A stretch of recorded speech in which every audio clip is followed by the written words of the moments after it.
How we doing, my friends? Welcome back. Welcome back to another video, another day.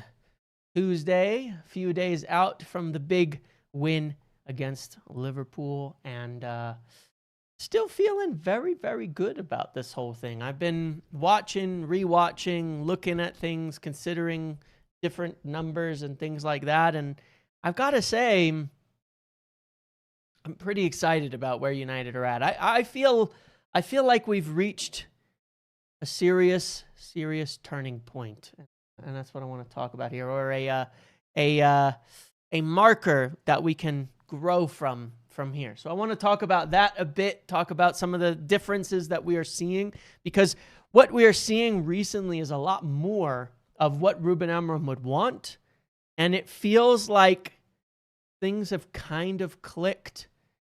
They finally clicked into place. People are starting to get it. Maybe it's just because we're picking certain personnel that back it up more than we were in the past. But things are starting to click. And there is a reason for that. And there's things we're starting to see that we were not seeing before that are and have been fundamentally a part of Ruben Amorim's approach from day one. It's just we couldn't or haven't been able to do it for whatever reason. So talk about that. I want to talk about some of the interesting things with regards to the second ball stats, how that ties into it. Talk as well about Semenyo and of course the midfield, because I'm starting to think that a left wing back might be more important than a midfielder, which is a crazy take. But we're, in preseason, excuse me, I'm going to sneeze. I know it. In preseason, I had this take, which I think didn't go over. Excuse me, there it was. That didn't particularly go over well with a lot of people, which was that in Amorim's system, the midfield is just not that important. And when I say that, I think, as I kind of shared before, I think it's a little bit misunderstood, because the midfield is important,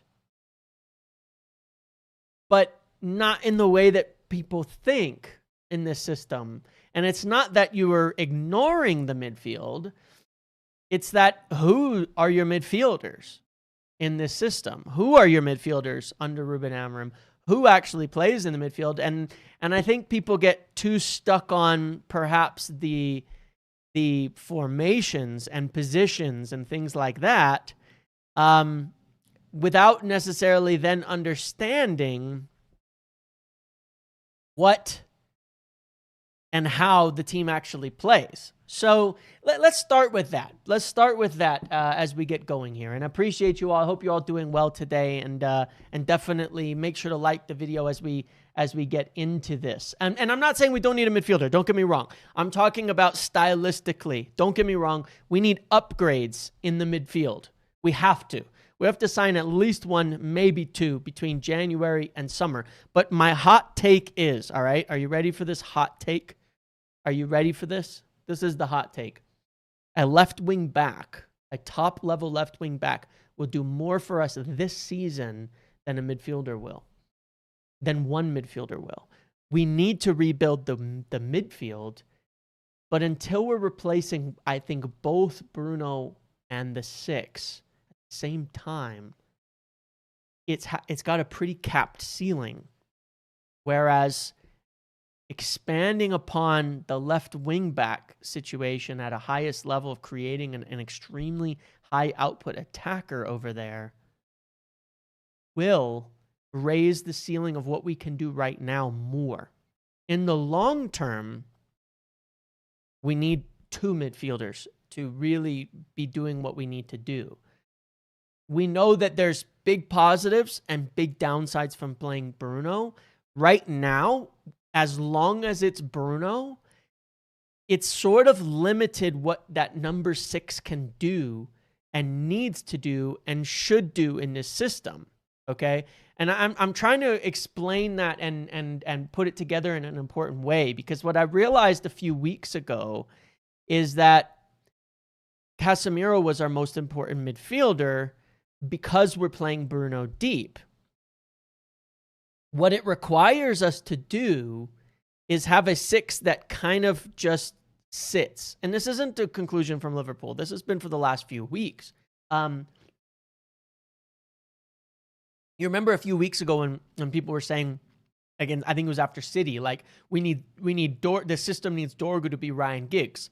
And I was saying, yeah, let's do that, right? Because take a look at the right side. That Ahmad Mbeumo combination is incredible. It's impossible to deal with. It's impossible to deal with. There will not be a team in football that can handle that right-sided combination. There won't. Because how can you?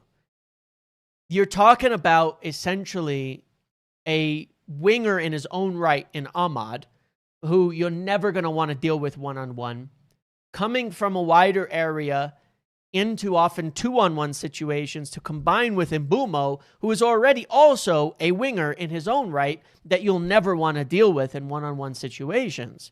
So you're not even just getting them one-on-one, you're getting them 2-on-1s where even a one-on-one would be advantageous.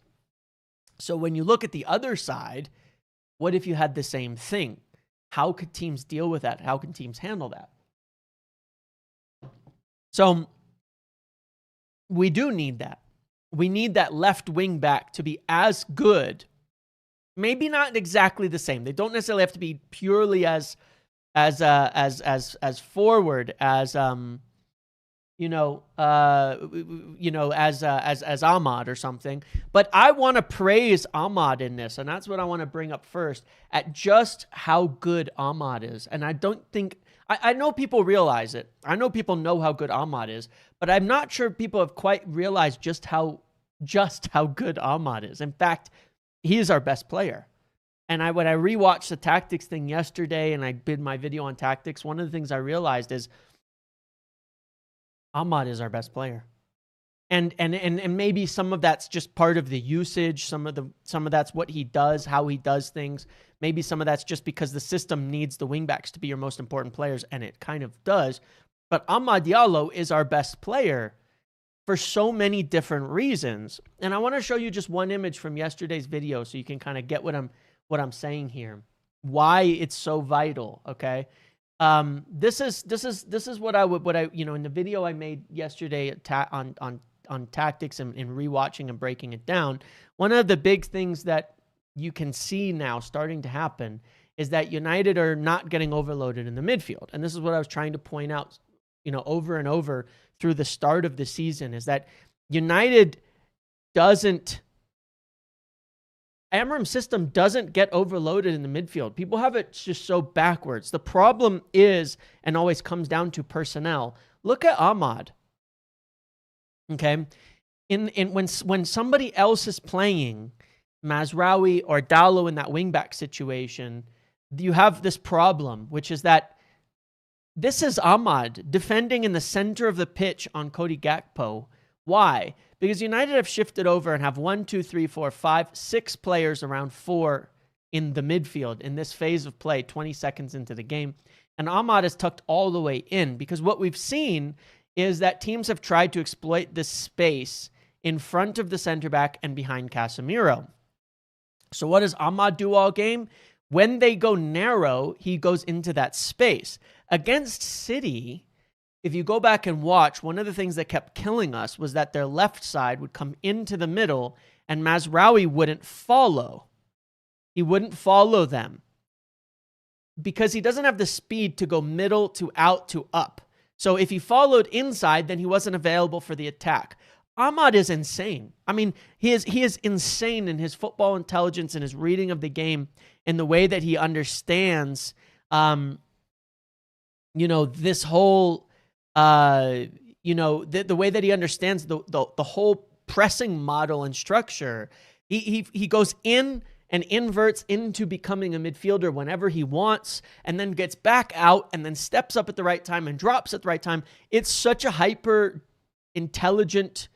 It needs so much intelligence, but what it does is creates constant advantages and constant imbalances, and he's essentially fixing almost single-handedly the problem that we've had in the middle. But it only works to one side. It only works on one side. We're only attacking down one side, and that's okay because you can be imbalanced. I mean, Fergie had plenty of imbalanced 4-4-2s. I mean, when people remember how we used to play and all that, there was plenty of time it was imbalanced, where a lot of the attacks would come down one side and things like that. It doesn't have to be equal, but I think there is a concern to be had that we can't do that on the left side. On the left side, it never happens. So the formation's always shifting, Mount is always dropping, and Ahmad is always coming up.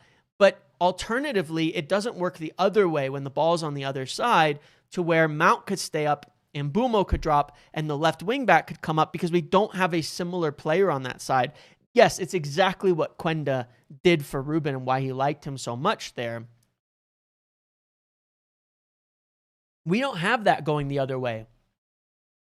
There were many instances in that game where Mount drops for the ball, and then nobody is shifting, in order to assist him by getting up the pitch quickly. It needs to turn try to describe this, because I tried to describe how this went wrong at Brentford in terms of how the whole back line has to shift, right? You have your back three, and then one of the wing backs comes into a back four, and one of them goes forward. And that has to be like a really quick shift where, it really plays almost like a constant 4-4-2 going back and forth like this in game. It's constantly moving back and forth, 4-4-2, 4-4-2, 4-4-2, each way and the other.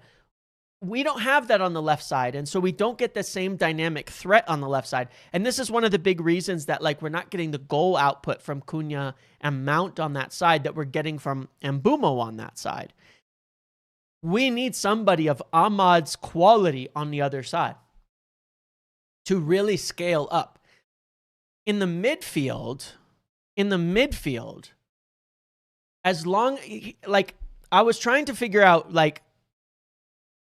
the problem you have with Bruno, and I pointed this out in Casemiro, is that with Bruno, his lack of defensive intelligence, and it is a lack of defensive intelligence, which is fine because he matches it with obviously a somewhat impossible creative output at the same time, but he does have a defensive drop-off very often. He's not seeing or reading the game in the way that you would want to see or read the game, or he's not picking up the players when you'd want to pick them up, and he's letting runners go by. He does do that.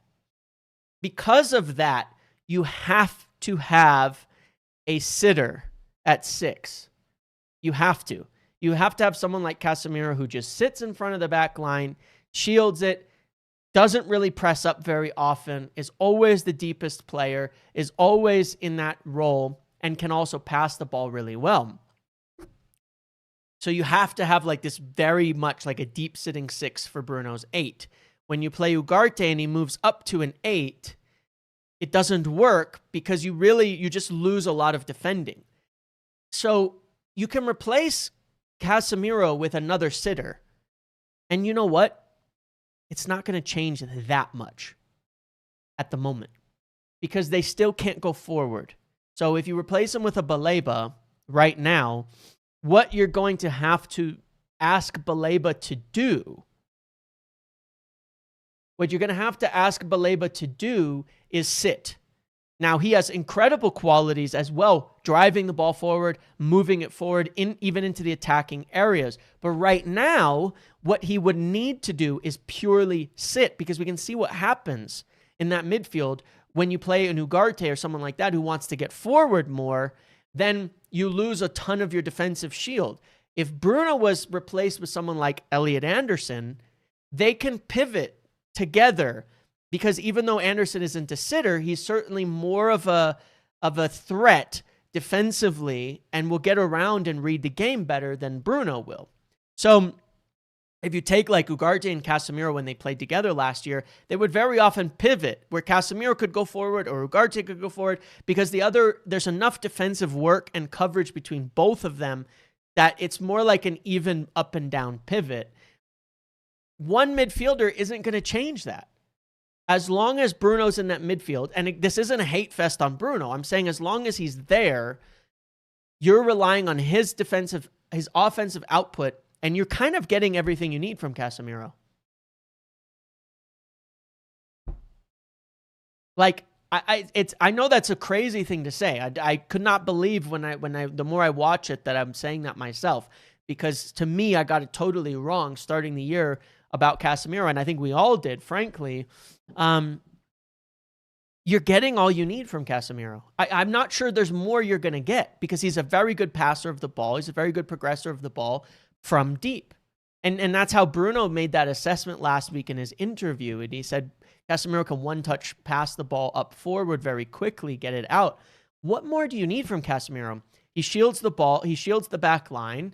He distributes it well as needed. He's great in the air. He's great on set pieces. What else do you need? Casemiro's doing the job. As long as Bruno's there, it's actually hard to get more out of your midfielder than Casemiro's offering right now. And that's a limiting factor, okay?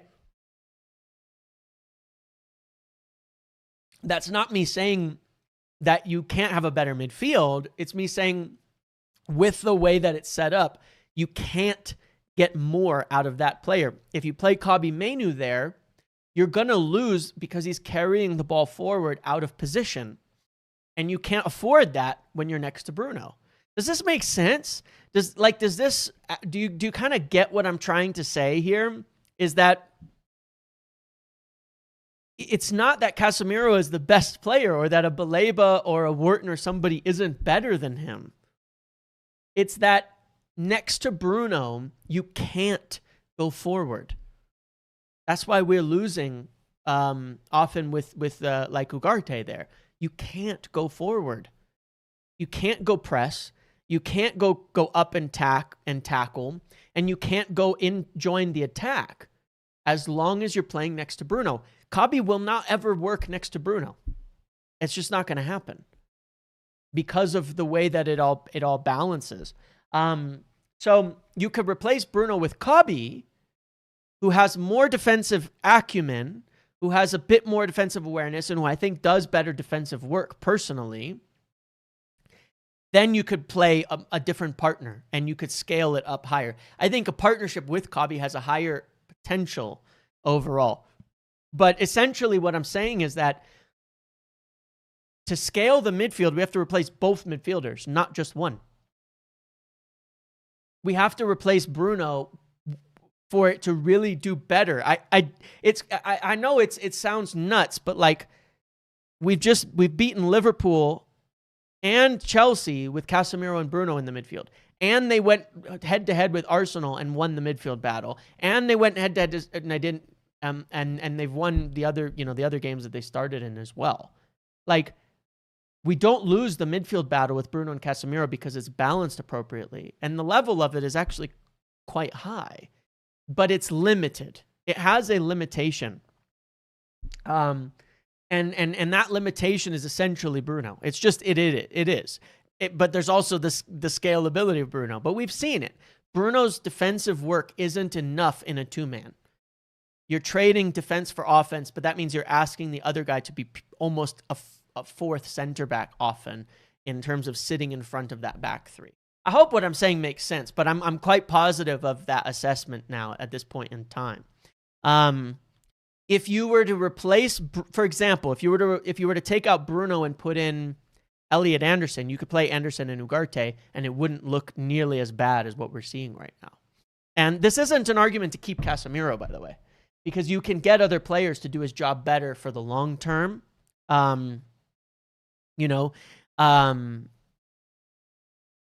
You can get better players, and we should. And you can get players that aren't on $350,000 a week, because you're not asking for a huge job to be done there. You're asking for a fairly simple job.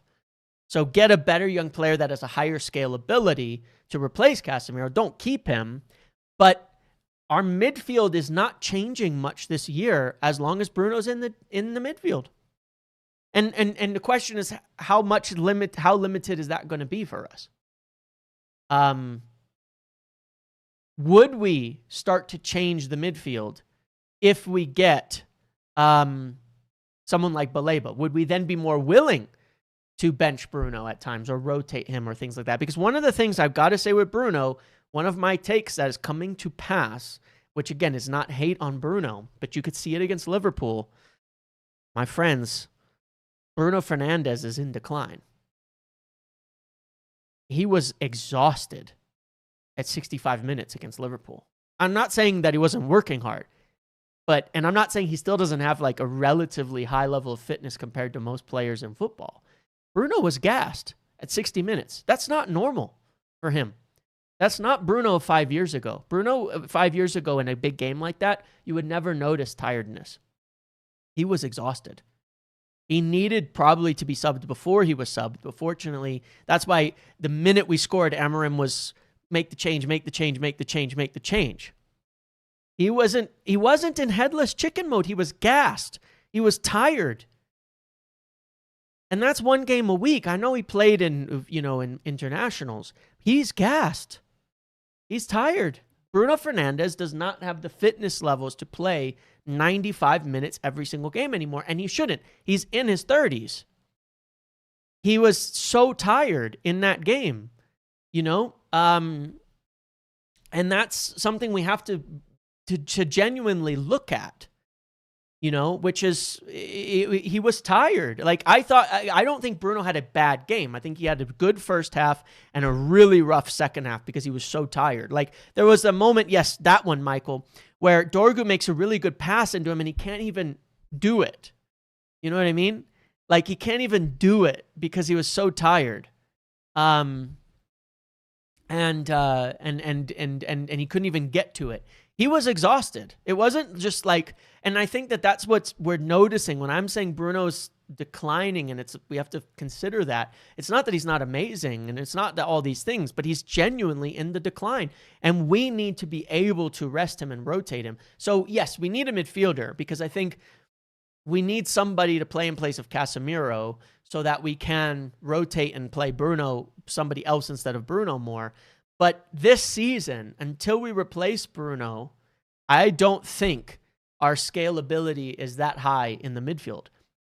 And I don't think it's ever going to be the most important part of this team, but I think at wingback it will be. I think the wingback could be where we can scale into the levels of just dominating teams and blowing the whole thing up. I really, really think so. So, there's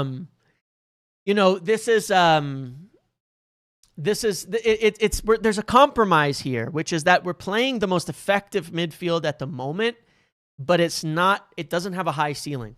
It doesn't have a high ceiling. Yeah, no, I think that playing in the central midfield role does tire him out more. But part of the reason Bruno has to run so much is because his reading of the game isn't very good defensively. No, Luciano, don't get me wrong. Casemiro's clear flaws, maybe you're not responding to me necessarily, but Casemiro does have flaws in defensive transition, so we can do better defending transitions with a younger six. I'm saying, though, that what you're not going to get, like what Wharton, Baleba, Anderson, all these guys give you in addition that you're not getting from Casemiro, is they also can go forward really well. And I'm not saying just for set-piece threats like Casemiro. They get forward really well. They can help you through the middle thirds a bit more. They can attack a bit more. They can do a bit more. We can't use that at the moment because we can't afford someone vacating that space in front of the back three and behind Bruno. We can't afford it. We genuinely can't afford it.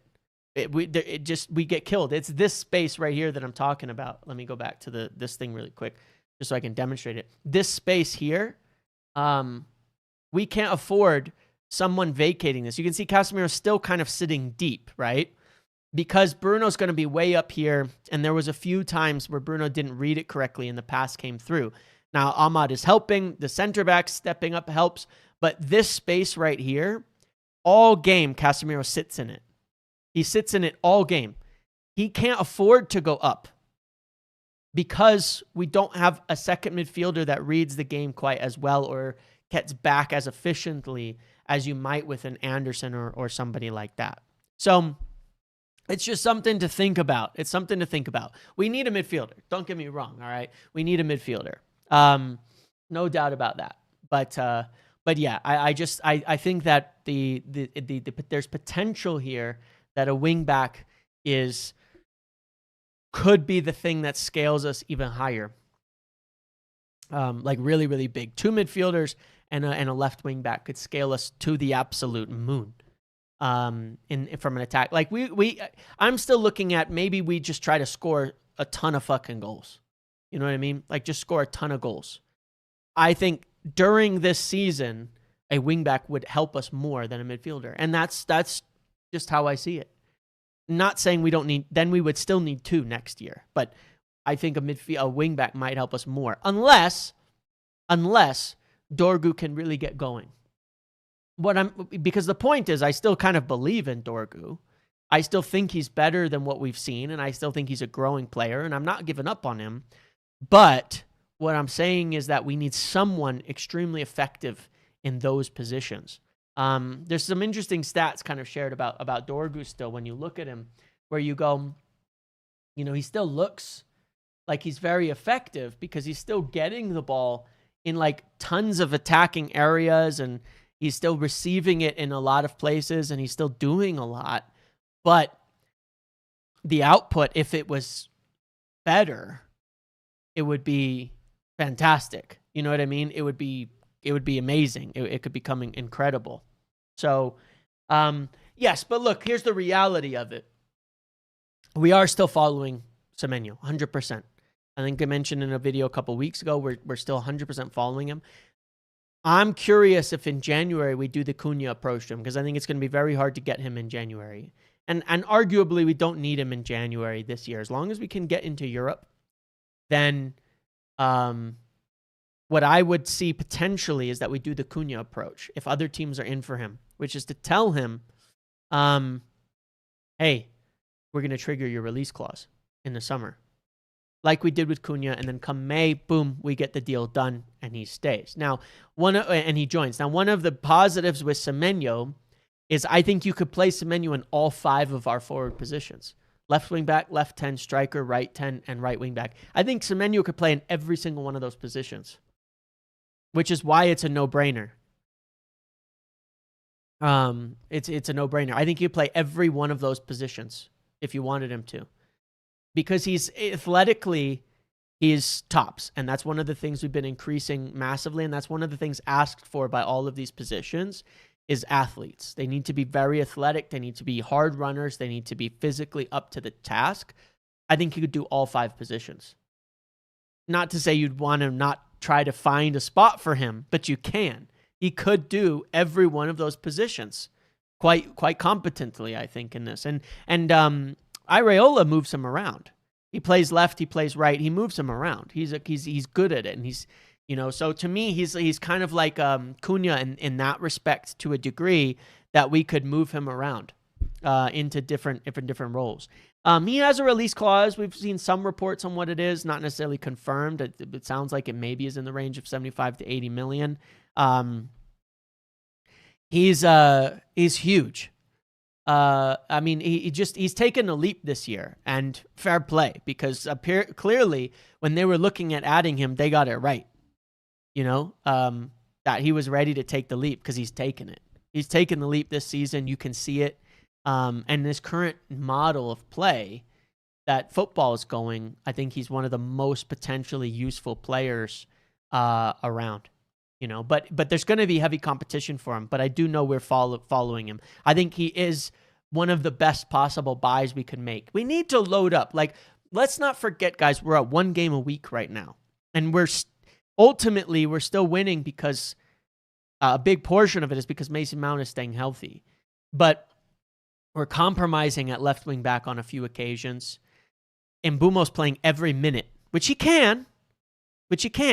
He's a very robust player, but he's never played in European football at the same time. So next year, Ahmad, Mbumo, Šeško, Cunha, Mount, that's not enough for 4 positions, even not counting left wing back. That's not enough. And yes, you can add Xerxes in there as a 6. Even then, 6 and 4 is not enough for 4 positions. we need top attackers, and we need more of them. And I think Semenyo would be an incredible one. And I'm just, what I'll say is that he's definitely on United's radar. I think that they would still on the radar for later. Semenyo and I would would make our team so robust. Yes, 100%. Semenyo and Baleba would make, yes, and there's the athletic levels, and I want to talk about that too. I don't think we could buy. We have money to spend. If we get back into Europe, we can spend 100, 200, 300 million. We can. And we probably will. 2 midfielders, a center back, a wing back, or another versatile attacker. So the way to look at our transfer process is don't look at, we need a midfielder first, so a midfielder will be bought first. That's not how it works. Remember, I've tried to explain, you have this whole rebuild. All the things that have to be done. You get your long-term targets when you can. So if, for whatever reason, Semenyo was obtainable because there's a release clause in January, but Baleba, Wharton, Elliot Anderson are all hands off, you pivot. You be agile in the market, as was my buzzword for them, my corporate lingo speak for this summer. They will be agile in the market and say, hey, there's a long-term target available. We can't get our others. Let's go get them. As long as it's a long-term target, they will spend. Now, will it happen in January? I don't think so. I'm not sure how any of those major players are leaving in January, to be honest. I'm not sure. I'm not sure. But we will have to see. But if there's competition, like there was with Cunha, we might want to step in and say, well, we can either buy you now or we'll trigger it in summer. And maybe he wants to stay until summer, and we trigger it then. But we'll see. Obviously, there's going to be competition for all these players. There's going to be competition for Baleba. There's going to be competition for Wharton. There's going to be competition for Anderson. There's going to be competition for Semenyo. If a lot can happen between now and January. But if we're looking good, then I think we've got a shot at convincing anybody that our project is on the up and up, I think our project can convince nearly anybody. For sure. We won't disregard the midfield, though. Don't get me wrong on that. But what I've been trying to say is that this team can be really good without everything having to go through the midfield. And this was my next point about what we're seeing, tactically, just kind of discussing it again, this point. What we're seeing a lot more of in the last few weeks is Ruben Amorim's football. A lot of the stuff that's being broken down now, you'll recall me talking about for months. And it's frustrating that it's taken this long to get there, which worries me about some of the IQ of some of the players that we've got. But we're seeing it essentially because we have Ahmad and Mount playing very often, and they're trying to get it, right? And it's a couple of things. One is again, this midfield point. Amorim football does not abandon the midfield. It packs the middle. In fact, his whole strategy defensively has always been to pack the middle and leave space for them to walk in the wide areas. Essentially, forming it like almost like you could look at it like a triangle, right? Pack the middle, leave those spaces in front of your wing backs, have them sit a little bit higher than the back line by default. It's a 4-4-2, essentially, but then it shifts into a 5-4-1. Pack the middle, keep it out of the dangerous areas. That's how he's been setting things up for a while. So it was always kind of amusing earlier in the year, all this stuff about the midfield's too open to midfield. That's not supposed to be. The 10s are midfielders. The wingbacks are midfielders. They're just rotating midfielders. Sometimes a wingback's a midfielder, sometimes a 10. But in actuality, the Amorim system has 4 midfielders. Then I want to talk about going long. One of the things I noticed in the video the other day, our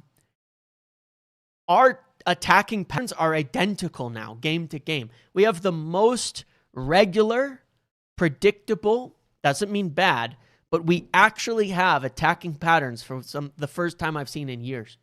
We have genuine attacking patterns, and I think that people think it's and yes, they're transitional in a lot of instances. They're fast in a lot of instances, but it was the same as Sunderland as it was against Liverpool and how we attacked, and the same in every good game we played this year. You get Mbeumo, you move the ball to one side, shift the back line, you get their left back on Mbeumo, and then you quickly get it back over to that side.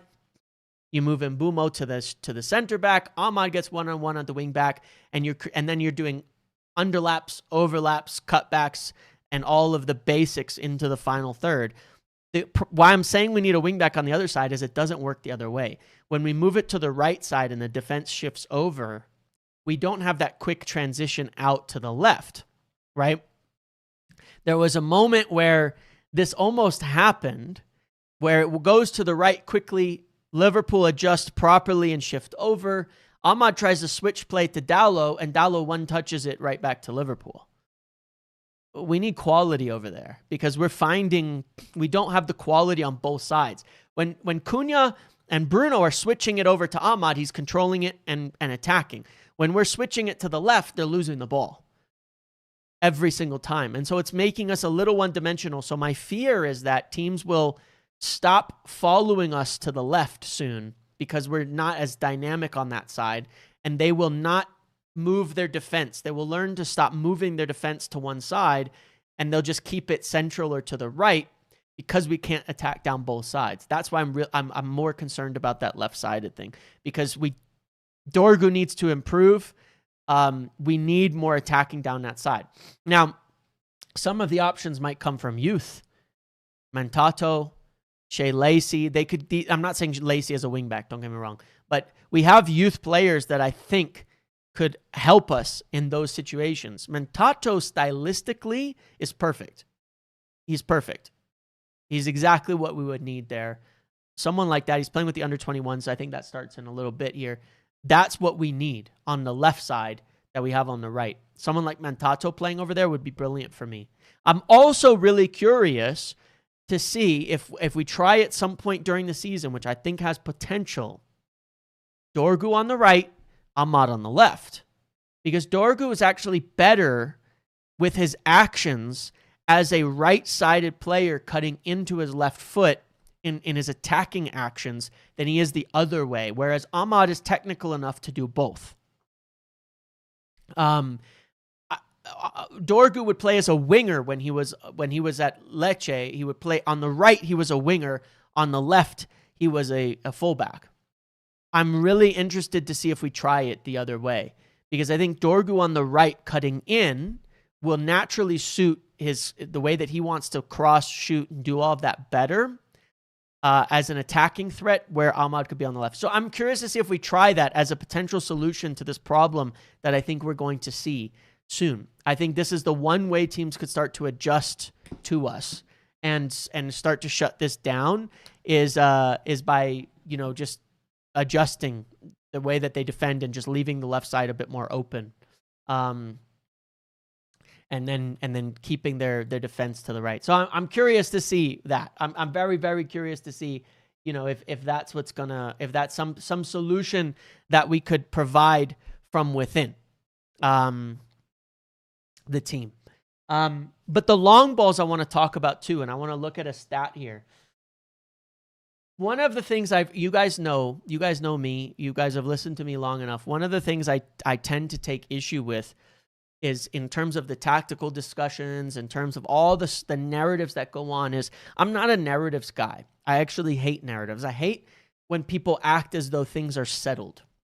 I view football tactics like any science.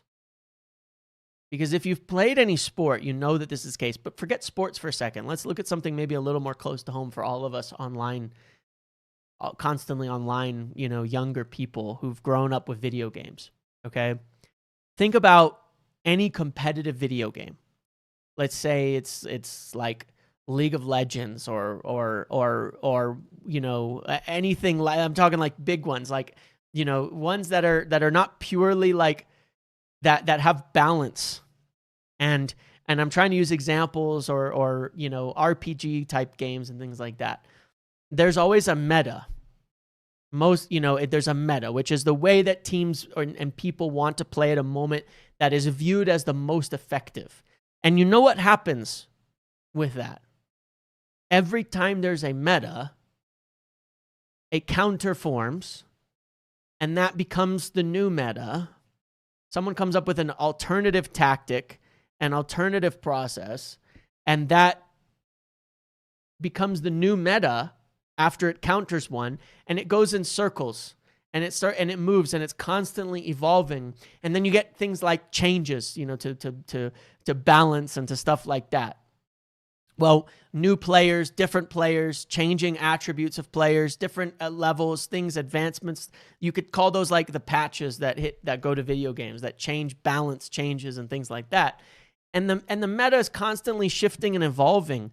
It's rarely ever solved. It's almost never solved in any competitive environment. And so you take that into any scientific environment, it's the same thing. You get out of medical school, and people think, and people have this tendency, and this is what I find with a lot of tactical discussions. People get out of medical school, or they go into medical school, and trust me, if you've ever interacted with college students, you know this is the case. They'll go take 6 months of psych, and they think they understand the human mind. When realistically... I'm embarrassed to say, but Sunday was the first time I understood how going long works. Smiley. Well, I want to talk about that. Michael, that exact take. That's clearly not for me. That's what I'm talking about. But it's not just that it's not for you. It's just not that it's not for you. You're right. But this is a meta shifting tactic that was actually the meta 20 years ago, the best way to do things. But, you take it at science and things like that, and people assume that they know everything at that point in time. And really, it's an always evolving situation. And the things you knew were true become not true later on. And it's really dangerous to assume at any point in time that you know everything. And that it's solved. None of it is solved. It is all constantly evolving and constantly changing and constantly adjusting, right? And that's my biggest qualm with a lot of the discussion over tactics, is a lot of times when people reach a point of an understanding, the assumption becomes that it's not evolving and that is a way to play. It doesn't mean what you've read before isn't true, or what you've studied isn't true, but there are always innovators. And what people haven't, I think, realized about Ruben Amorim is he's actually a very innovative coach. And so a lot of things that he does don't match the last 10 years of common knowledge as this is the way you play football. Because for a long time, football was slow. Possession, then it was press, and possession, press and possession, press and possession, press and possession. And it's shifted where teams started playing more direct against those possessions because the high press, the man-to-man press became a new thing. You're finding ways to go around it. This is a really interesting stat, and this is where Amorim deserves an enormous amount of credit, is this on United. This stat on second balls. That United have not only won the most second balls, but they win them at the highest percentage in the entire Premier League. What this says is a few things. One, your players you're getting them to buy in. Two, it's because we're starting to pack the midfield. And three, what this does for you is it makes you unpressable. Boss, can you give top 3 most likely midfield signings for January, so I can watch some comps for Hopium? Can you give me top 3 most likely midfield signings for January so I can watch some comps for Hopium? Just go with Baleba, Wharton, and Anderson, because they're the 3 top targets. And I think we're mostly going to get them. Mostly we're going to go for the top targets. So there's others like Yarmouk and Buadi that we can keep an eye on, but I would just, look at all 5 of them. Baleba, Wharton, Anderson, Yarmouk, Buadi. Look at all 5 of those, okay? Keep an eye on all of those. But it's a shift. So we never used to win second balls because we were so focused on build-up that then when we went long, we had these huge gaps between the back and the front because we would build up, and then go long, and the 3 would be stretched, right? We always used to see this. The 3 would be so stretched from the rest of the team that there was a huge gap between the midfield and the front line. So if we lost it, then we don't win a second ball. Now we're keeping it dense and moving the whole block up and going long into a block where we outnumber the opposition. What it does is make us unpressable. Liverpool didn't get to press us once the entire game. Now, tell me what's wrong with that, because I've seen it being interesting as a take that we need to play, football. What the fuck's playing football? Playing football is winning the match, I thought. I thought it was playing the way that is effective. What is Liverpool's greatest strength of the last 7 years implemented by Jurgen Klopp? It's the press. It's everything. That's what they're best at in all of football. That's what Liverpool have been best at. So being able to go long and win second balls is basically saying we're going to negate the best attribute of the opposition. And look at what they look like without their press. They are average. Liverpool are an average team without their press. They are completely average. They are completely average because their attack isn't that good. Their attack has mostly been focused for years on a dynamic press with quick transitions. That is how they've scored goals for a long time. Watch all of Salah's goals against us. It is not sitting in a settled possession. It is losing the ball, quick attacks, running at the defense, goal. It is you're taking away their greatest strength by being able to go long, and you're taking away the greatest strength of a lot of teams that have become pressing sides. Most teams in the Premier League want to press you now. It didn't used to be that way. Most teams want to press you. By being able to go long, we don't have to worry about it if we need to. That doesn't mean we should always go long because it's still a slightly lower percentage than being good at build-up, but it comes with a lot less risk at the same time. There is no right way to play football. There is no right way to play football. There is no this is the way to play football. There is no this is how you win. Actually, it doesn't exist. Now, what you want is to be entertaining.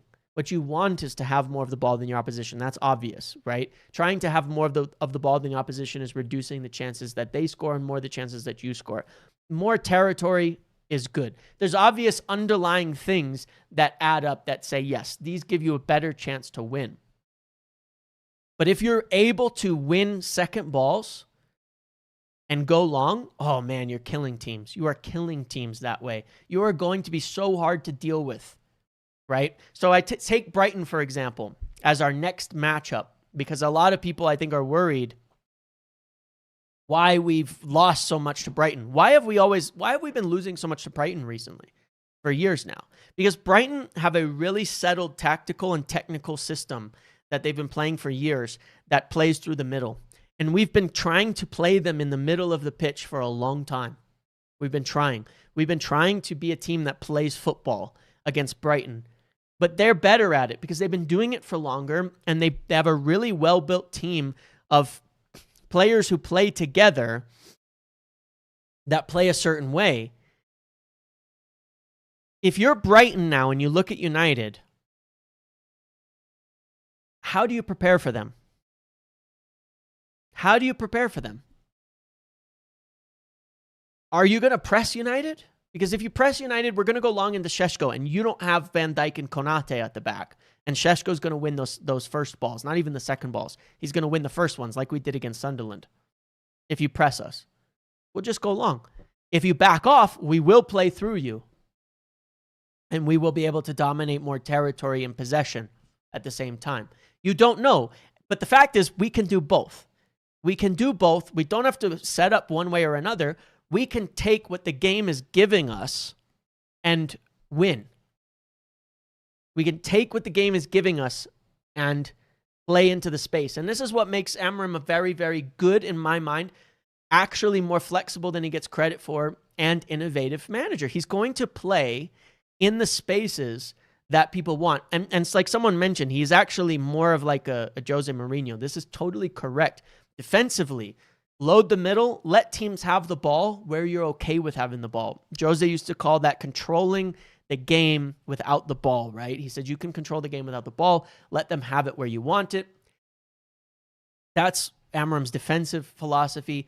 In the attack, it's the same thing. We'll attack the spaces they give us. If they're going to press us, we're going to go over the press. Why not? What's wrong with that? That's why we built a team of physical monsters. That's why he wants athletes.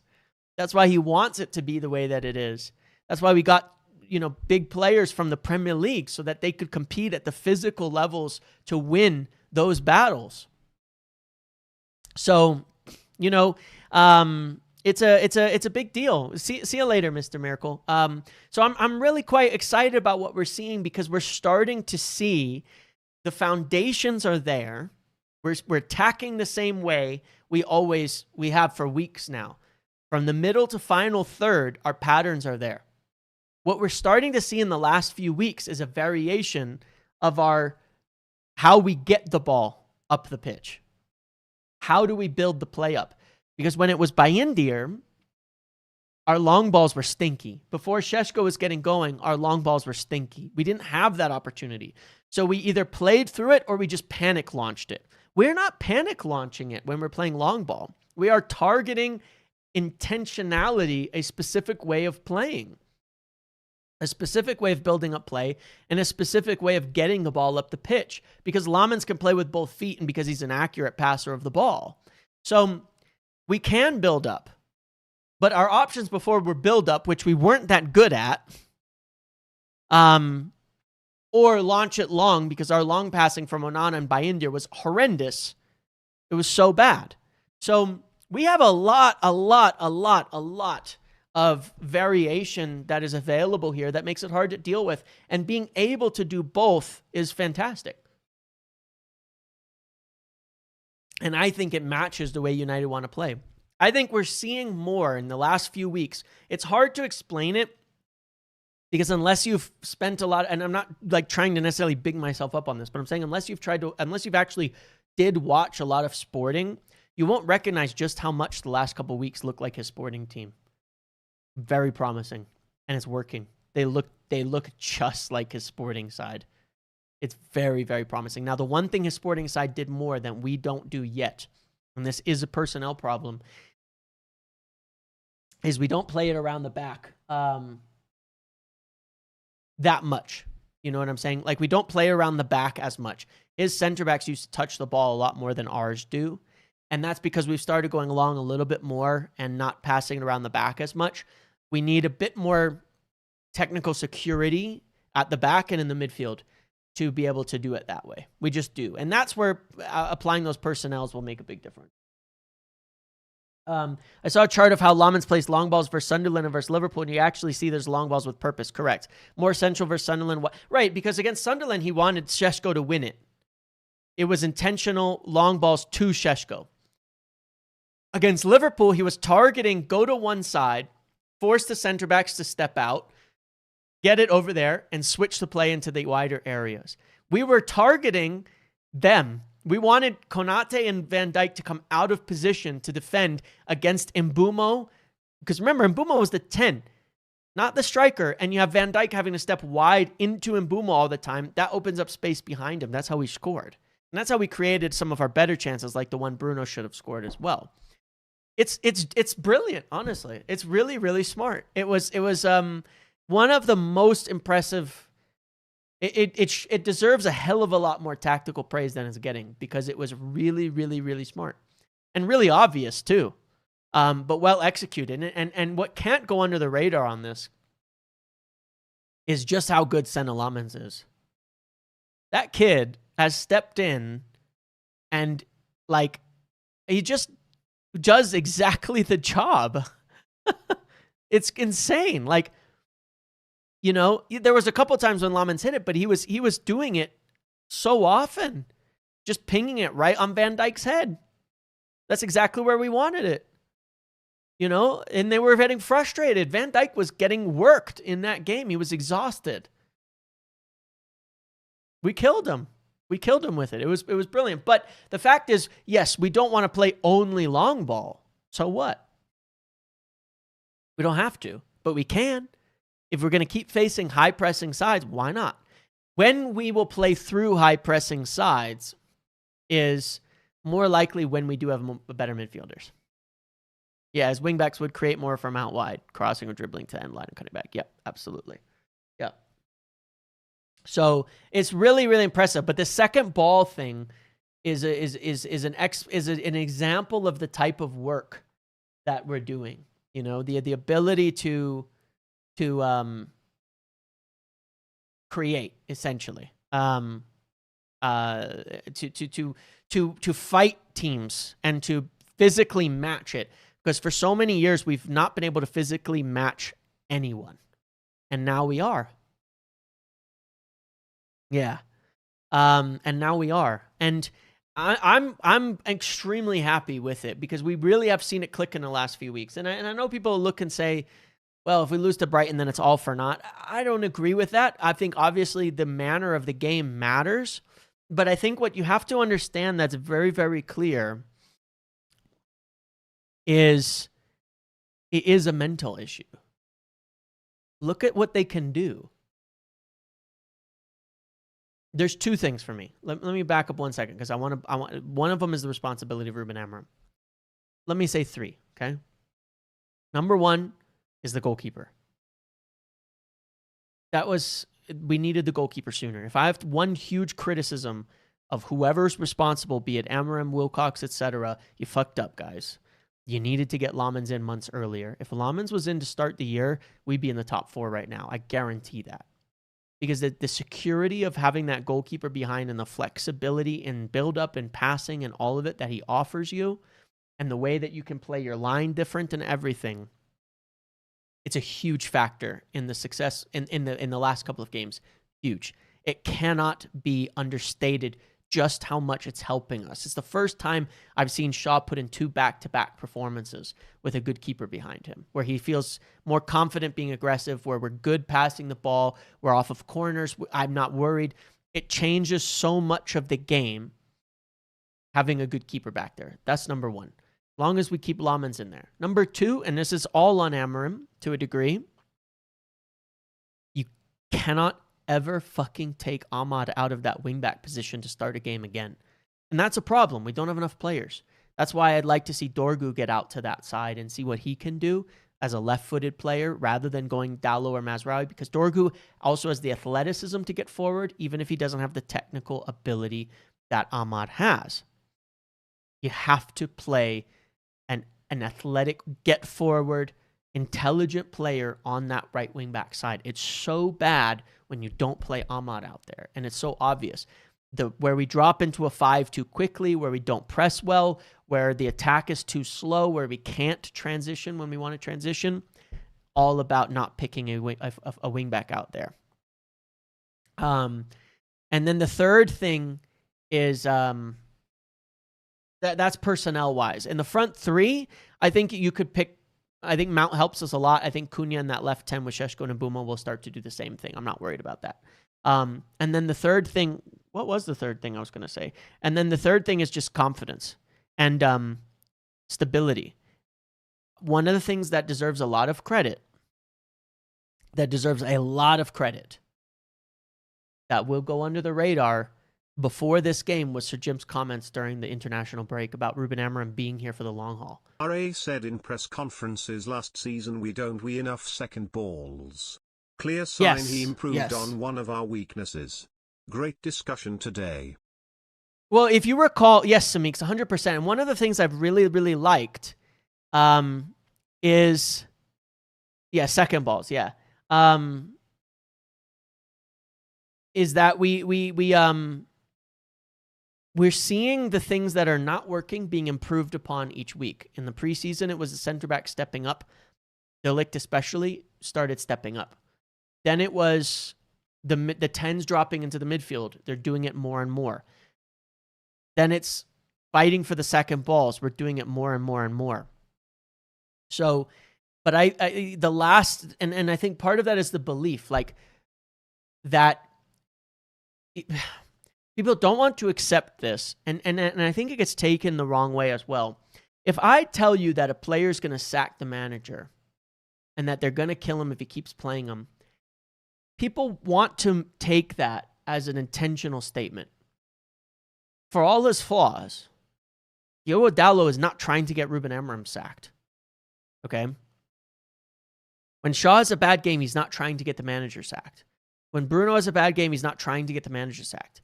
People think when they say something like that, or when someone says something like that, you're talking about downing tools. You're not. The mental factor in terms of being 100% focused versus not focused is very often the difference maker at the highest level. And you just, it's hard to get people to get this who don't get this. It's very often in a big game, the team that is more committed and has 100% on their mentality, that extra bit of mental focus, toughness, whatever it is, will win more often than not. That is often the defining factor between the two, because trying to separate them technically, ability-wise, can be near enough impossible. The intentionality factor is massive. Players who've been through the ringer, or who believe that, well, it's not working, or allow themselves to fall into an idea of, well, we'll just change managers. Things aren't working. We might change managers soon. It's not necessarily intentional, but it's doubt. It's a feeling of doubt where one can sit there and go, and it hangs and it sits in the back of their mind like, well, we might change managers soon. There might be a different system next week. I've been through 6 of these managers, and it affects the way that they perform and that they play. So Jim's comments during the break will put to bed and have put to bed any concept from any players in there that there's an alternative. There is no alternative. It's Ruben Amorim's way, and that's it. You don't have, he's not going to get replaced. He's not going to get sacked.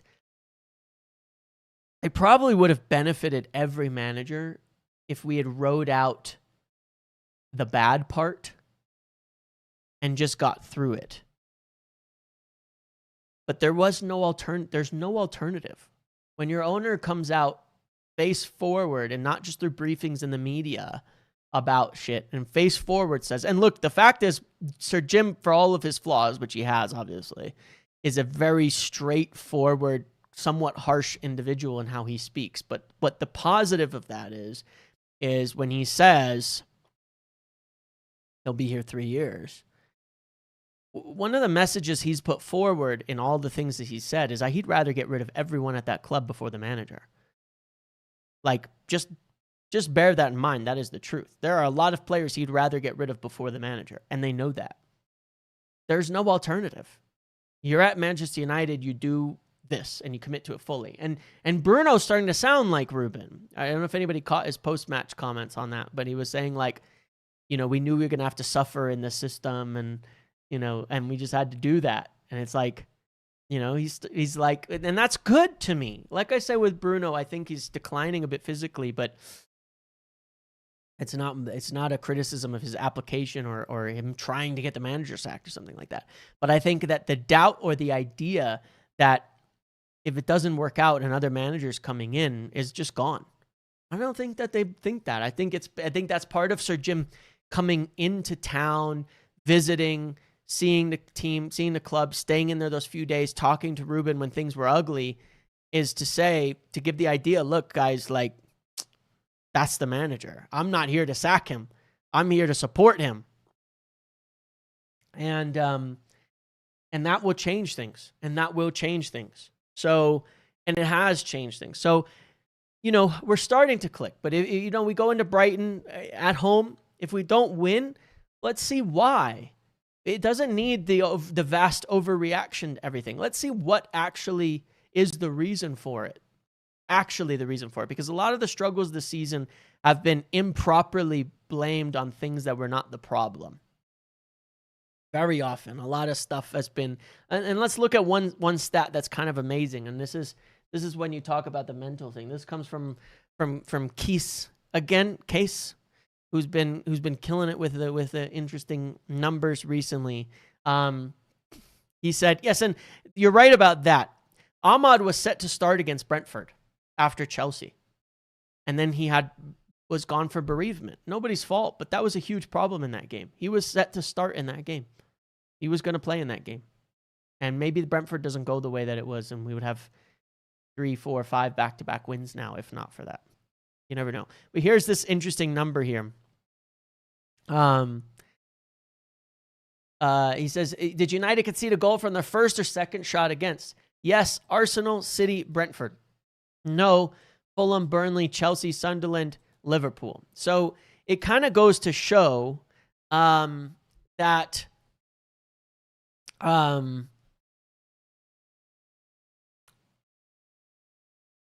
it's confidence. It's confidence.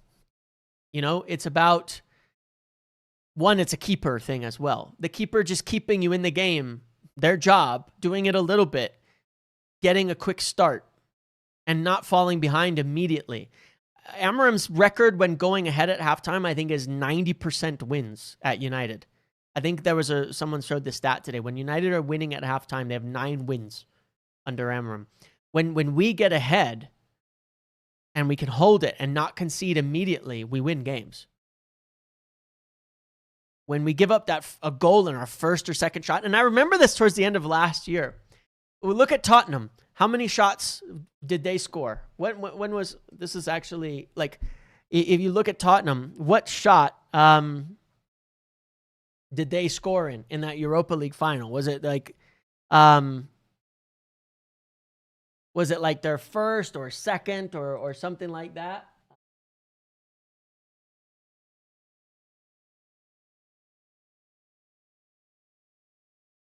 I have a feeling it was like their first shot on target. Second shot. All right. Yeah. They had 3. It was their first shot on target of the entire game, and they scored. In fact, it was their only shot on target of the entire game. It was their only shot on target of the entire game they score on. And I remember it from like the Wolves game as well. The final against Spurs is what I'm talking about. I remember it from like the Wolves game. Hold on. Let's go to United versus Wolves. 77th minute, first shot on target, goal from Sarabia. And they only had 2 shots on target the entire game. It's been a pattern going into last year that we'll concede 1 shot on target, 1 goal. It's been that way. That's like, again, I think it's like, it's happened 5 times and we've lost every time. And like in the final months of last year, including the Europa League final and the final games of the Premier League, as well as in this season. It's a crazy thing that has happened. I mean, it is a crazy thing. Hi, James. How that goes. Sent you an email. No reply. I don't know if I received that, Pete, but I'll check it out. Thanks for the membership and letting me know. I'll check and see. Maybe somehow I missed it. Maybe it went to spam. I'll check it for you and see if you've got something there I can respond to.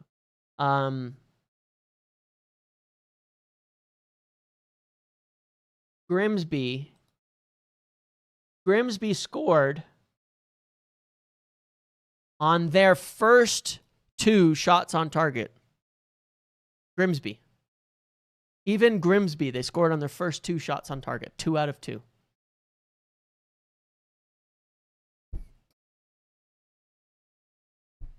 What can you say? Like that is a huge factor in confidence and in how much difference a keeper makes. every loss we're conceding to the first 2 shots. It's insane. Like, it's nuts, man. But yeah, we're seeing a difference. So let's see what happens against Brighton. I think that our ability to go long is going to help us a lot. I think our ability to go long is going to help us an awful lot in playing through teams like Brighton, because I don't think they can match us physically. Yeah, no, they were both mistakes by Onana. They were, even with how shit we played, without Onana in net, we don't lose against Grimsby. Like, it was that bad. It's insane. The other thing, obviously, we talked about Semenyo, we talked about January. Obviously, we do need midfielders. And, Baleba, as I mentioned in the question that came before, Baleba, Wharton, Anderson, Yarmouk, Bouadi, same names we've been talking about, all continue to be options and ones that I would say United will definitely consider going for if we can obtain them in January.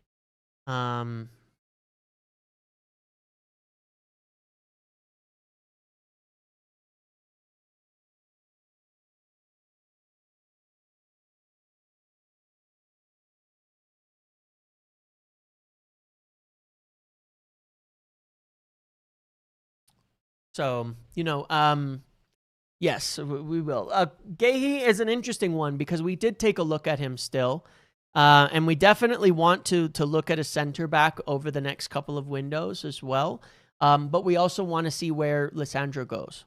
Now, we need to see about Lissandro for that too, to know exactly what we want to buy and what we want to put in place. The other factor is Maguire. Do we give Maguire a contract? We discussed this last week. Do we give Maguire a new contract? I think yes. Because when I look at what he just did against Liverpool at Anfield, I think it's a benefit having a player like that in the dressing room. Obviously, reduced wages and things like that, but I'm pretty much sold on Maguire. And you can say it's a reaction to one game, and it is. Because I was on the fence about it. I want Maguire to get a new contract at United, because a guy who can come through what he has come through and who can still do something like that. Not just a goal. It was a great game in general from him. We need people like that. And we're in danger of losing some of the veterans in the dressing room, and it can cause chaos. You look at Chelsea at one point when they got rid of all of their veteran players. Result, do you not have doubts about the scalability of Amorim's system?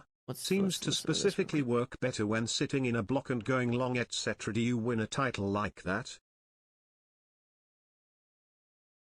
Well, we've been discussing that, Alfred, and I hear that, but I don't think that it has to necessarily be a block in terms of a deep block, because I don't think it was a deep block against like Burnley and Sunderland and things like that. At all. In fact, we got up 2-0 playing through Sunderland. Now, it's hard to know at the moment because we're not better than Liverpool. Liverpool won the title last year, right? So against teams where we know we're worse than them, playing a little bit more pragmatic, a little more safe seems sensible. We were the better side against Sunderland. We were the better side against Burnley. I mean, Chelsea, I think we started off the game not as a better side, even though it was changed by the red card. Even against City, we started off better and we took our chances. But I think it's Sunderland and Burnley. Yeah, but so what? Those are games you got to win titles. Those are like, what's the thing is that like there's an idea of like, well, it does like look at some of this narrative to me gets kind of crazy. There's 5 or 6 teams every year that are relegation threats. They're worth the same amount of points as the top clubs. And then there's 4 to 5 teams that you view as better than us right now, maybe 6. If you add that up, that's half the teams in the Premier League. So we can't just write off and say, well, against those teams, we played a deep block, and against those teams, well, they're relegation level. That's half our points. That's half our points. That's 19 out of your 38 games a season. It's actually more than half. It's 19 out of 38 games in a season is going to be relegation candidates and top 4 sides. Or top 5 teams. Definitely get a 1-year extension. That's worth a lot of points. Even Casemiro you know, that's could be 57 points off the bench to close out from those games. Reduced wages for both. Maguire should definitely get a 1-year extension. Heck, even Casemiro, potentially, but it would have to be really reduced wages for Casemiro. I think his wages are the huge factor there. But like, you know, first of all, when you look at the league this year, one thing that I would say, who's getting convincing wins every week? Name me one team. City beat, even with Haaland right now, maybe they're getting a little more convincing. They're beating some teams by the skin of their ass.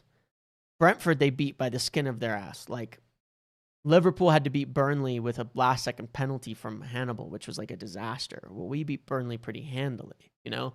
Chelsea beat Liverpool with the last second of the game as well. Like, nobody is really winning handily week in and week out right now. Nobody is. Arsenal's maybe the closest to getting some runaway wins. They've had a couple, but others have been really rough and really tight, right?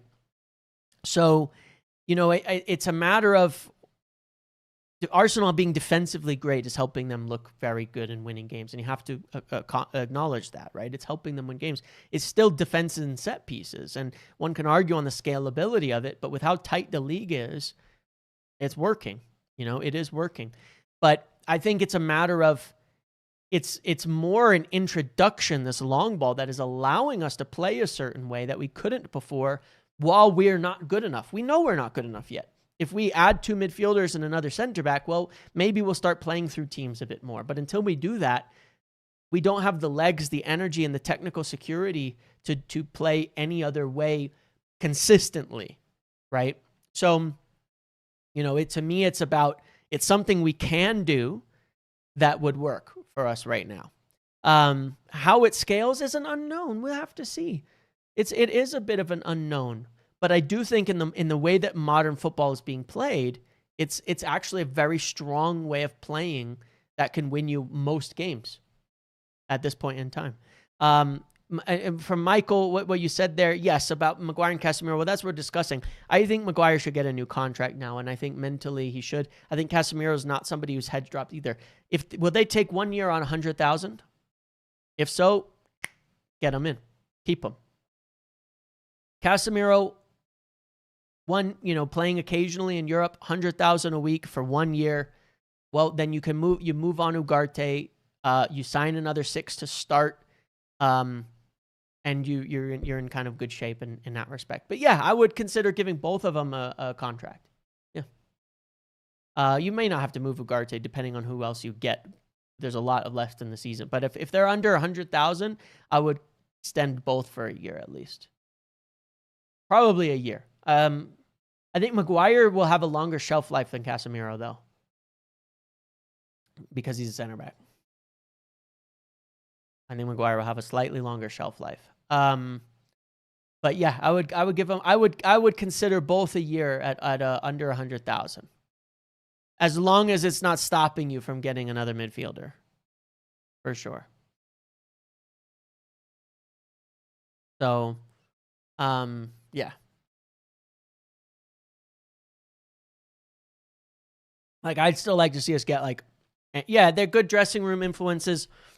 I think you can see that Maguire is certainly not ever gonna drop his head. Like, what a guy, man. What a guy. What a guy.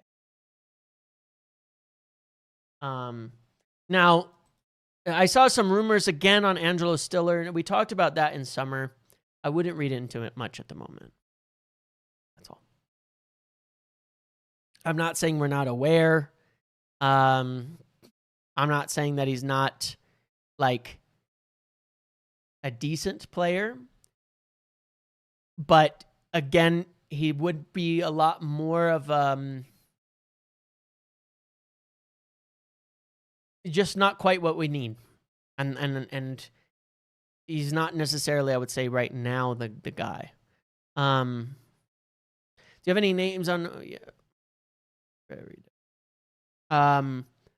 Any names on wingback, and do you think it would be a priority? Yes, it will be a priority. I have to go back and look at specific names. Semenyo is someone we really want, but I do think we're gonna hope to get some sort of breakthrough at the youth level as well. I need to go back and look because there's a bunch of wingbacks we were looking at and wingbacks we were looking at earlier, but some of them have already moved, like Aït-Nouri and such. Have a lot of them already moved. I need to check out a couple of the older names that we had. There was one guy that Madrid had a buyback on. Whatever happened to him? Has he hit the bed? I need to check on that one because our interest there was real.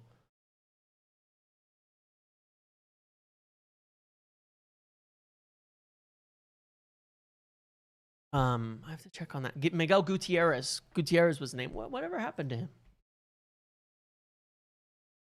Good? He got he had a big injury at one point. He plays for Napoli. Oh, that's right. He moved. Right. That's why I've kind of struck him off because a bunch of the players we were looking at moved. Pretty much all of them transferred. So, yeah.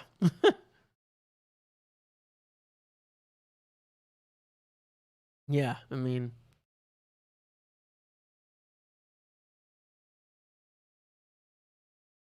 yeah.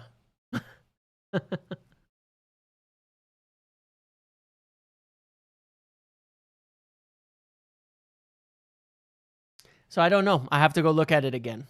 And see. But yeah, it's about flexibility as well, like having the options on both sides and in different positions. I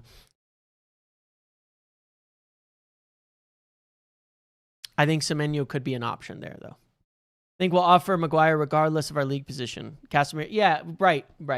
I think with Casemiro, it certainly could be a little more contingent on whether we're getting back into Champions League or something. Do you think once Casemiro leaves next year, we'll break his silence on how badly Ten Hag treated him and everybody? Well, RSV, there was an article that came out towards the end of Ten Hag's second season that came from Brazil with an unnamed source.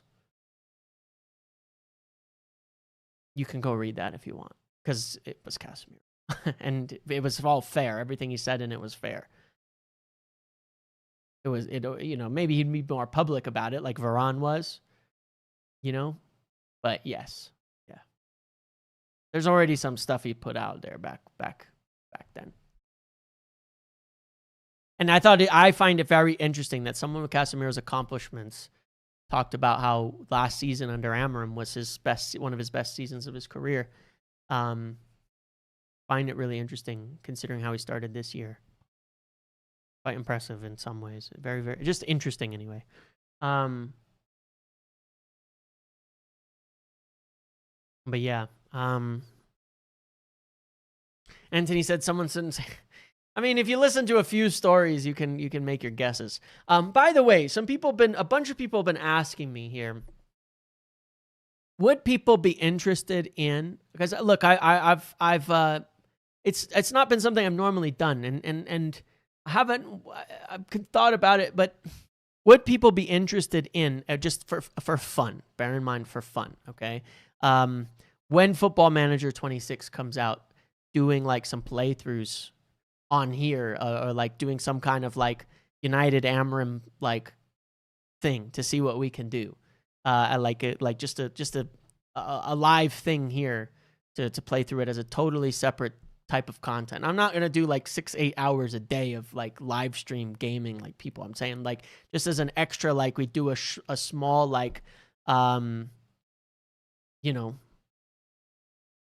and I'd have people tell me. I'm not gonna, would people be interested in that? I think people really love the idea of that kind of thing, and I think it would be fun. I'd have to learn from you guys a bit about the game itself, because I only played a few years way back when, and I mean, apparently a lot of it's changed, so we'll probably all be learning together, but I think it would be fun, and I would do it not as me figuring out how to be a tactical genius, but I'd be trying to build Amorim's team and play through. Do an Amorim playthrough. You know what I'm saying? I don't know if I'm describing that right, but I would be doing it as an Amorim playthrough. I try to buy the players we're linked with. I try to manage it like I think we're going to manage it, try to adjust tactically the way that he would want to do it, and see it. So, yeah. So anyway, I think it would be fun. So if people, I'm gonna have to figure out how to do it in smaller settings, but because I'm not gonna do 6-8 hours a day. I mean, if it's that much if 500 people were watching me do 6 to 8 hours a day, well, fine. Well, then I might make it a full-time job, but I don't think that's where we're headed. Okay, but we'll see. But I just wanted to gauge the interest that there is, which I think there is. So it would be fun. It would be fun as an extra thing, not something that takes away from what we're doing and everything else. But I think it would be fun anyway. Well, you sell that. Listen, yes, okay, yes. No, look, I thought about doing like an ultimate team, like Amorim thing, but like, I hate it. I hate the game. I hate Ultimate Team, and it's too. I'd rather play for one, playing against AI and doing like a career on FIFA is terrible. I hate it. I can't stand it. It's so stupid. The way the difficulties and stuff work, I just don't like it. I think it's horrible.